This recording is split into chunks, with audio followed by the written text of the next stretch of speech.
Hello guys, आज हम पढ़ेंगे सेंटेंस। सेंटेंस क्या होता है? A sentence is a group of words that arrange in a specific order to give a complete sense और meaning. देखो, सेंटेंस क्या होता है? एक वर्ड होता है, मतलब सेंटेंस एक वर्ड नहीं है, सेंटेंस ग्रुप होता है वर्ड्स का जो अरेंज होता है स्पेसिफिक ऑर्डर में, जो उसको सेंस और मीनिंग में बताता है। अब देखो एग्जाम्पल आप यहाँ देख सकते हैं, Supriya is a good girl.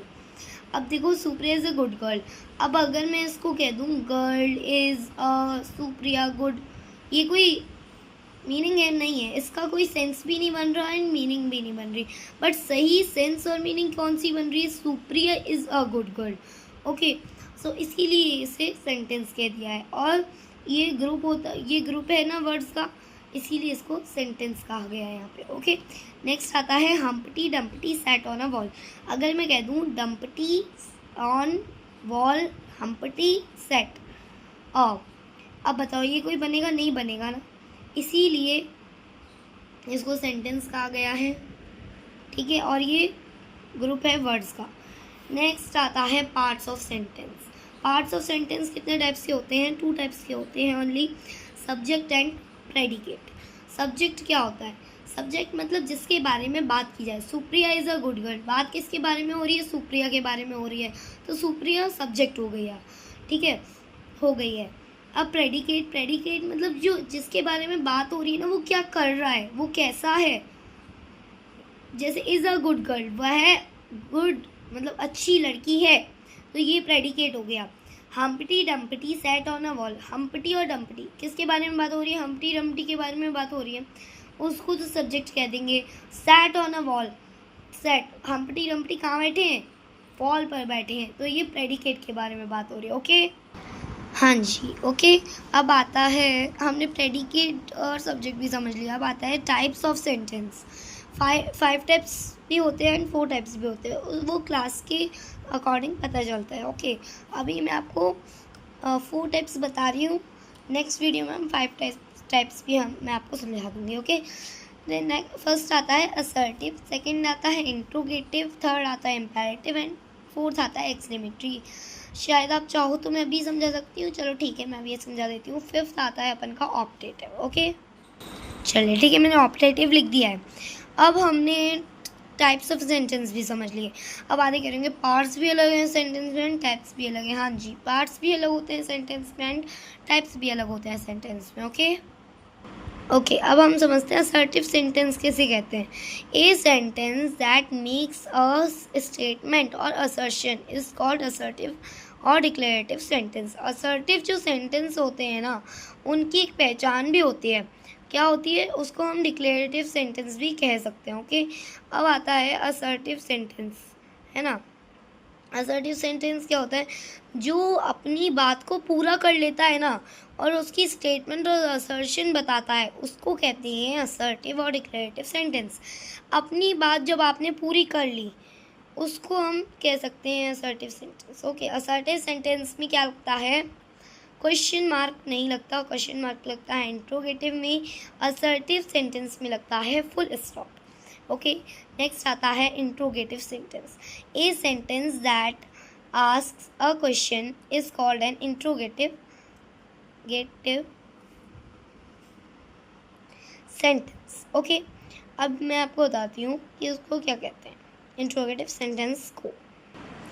जब भी हम किसी से क्वेश्चन पूछते हैं ना, उसको कहते हैं इंट्रोगेटिव सेंटेंस। ओके, नेक्स्ट आता है imperative, the sentence which is used to convey a command, a request और an advice is called an imperative sentence. अब देखो, इंट्रोगेटिव में लगता है क्वेश्चन मार्क, असर्टिव में लगता है फुल स्टॉप एंड इम्पेरेटिव में भी फुल स्टॉप ही लगता है, बट किस चीज़ के लिए लगता है वो हमें समझना है। असर्टिव में तो जब हम अपनी बात को पूरा कर लेते हैं जब लगता है, बट इंट्रोगेटिव में कब लगता है? इंट्रोगेटिव में तो क्वेश्चन मार्क जब लगता है जब हम किसी से क्वेश्चन पूछे, बट इम्पेरेटिव में कब लगता है? Full stop. तो इम्पेरेटिव सेंटेंस क्या होता है? जब हम किसी को कमांड देते हैं, किसी से रिक्वेस्ट करते हैं या उसको एडवाइस देते हैं, उसको इम्पेरेटिव सेंटेंस कहते हैं। जैसे कमांड मतलब जाओ मेरे लिए एक गिलास पानी लेके आओ।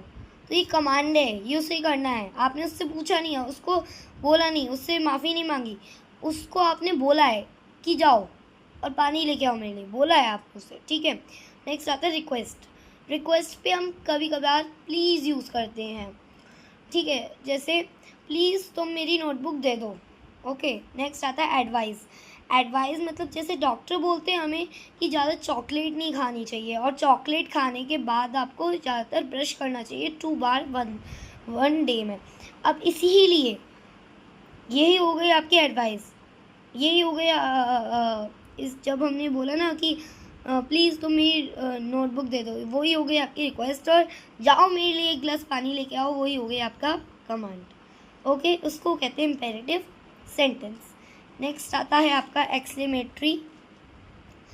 अब a sentence which expresses a deep और सडन इमोशन और feeling of happiness, praise, sadness, fear, disappointment और surprise is called exclamatory mark. अब देखो एक्सक्लेमेटरी पे हमें एक्सक्लेमेटरी मार्क लगाना होता है, ठीक है।